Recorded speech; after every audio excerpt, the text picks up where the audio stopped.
Shri V Srinivas Prasad ಅವರು ನಿಧನರಾಗಿರುವಂಥ ಸುದ್ದಿ ಕೇಳುವಾಗ ನಮಗೆಲ್ಲರಿಗೂ ಭಾಳ ದುಃಖವನ್ನು ಉಂಟು ಮಾಡಿದ್ರು.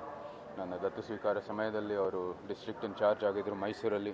ಭಾಳಷ್ಟು ಸಹಾಯವನ್ನು ಮಾಡಿದ್ದಾರೆ ಮತ್ತು ಈ ರಾಜಕೀಯ ವೃತ್ತಜೀವನ ಶುರು ಮಾಡಿದರೆ ಅವ್ರ ಮನೆಗೂ ಕೂಡ ಭೇಟಿ ಮಾಡಿದ್ವಿ.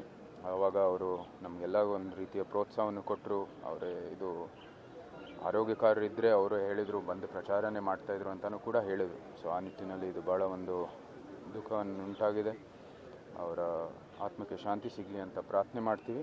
ಅವರ ಕುಟುಂಬದವರು, ಪರಿವಾರದವರಿಗೆ ಮತ್ತು ಅವರ ಹಲವಾರು ಅಭಿಮಾನಿಗಳಿಗೆ ನಾವು ಎಲ್ಲರಿಗೂ ಕಂಡೋಲೆನ್ಸಸ್ಗಳನ್ನು ಸಲ್ಲಿಸುತ್ತಾ ಮತ್ತೊಮ್ಮೆ ಎಲ್ಲರ ದೇವರಲ್ಲಿ ಪ್ರಾರ್ಥನೆ ಮಾಡ್ತೀನಿ. ಎಲ್ಲರಿಗೂ ಈ ಕಷ್ಟದಿಂದ ಆಚೆ ಬರುವಂಥದ್ದು ಪ್ರಾರ್ಥನೆಯನ್ನು ಮಾಡ್ತೀನಿ.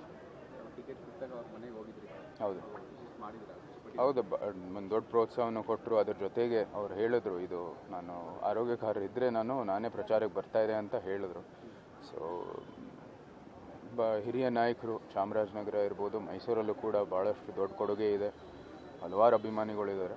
ಸೊ ಎಲ್ಲರಿಗೂ ನಮ್ಮ ಕಂಡೋಲೆನ್ಸನ್ನು ಹೇಳ್ತೀವಿ. ಆಯಿತಾ?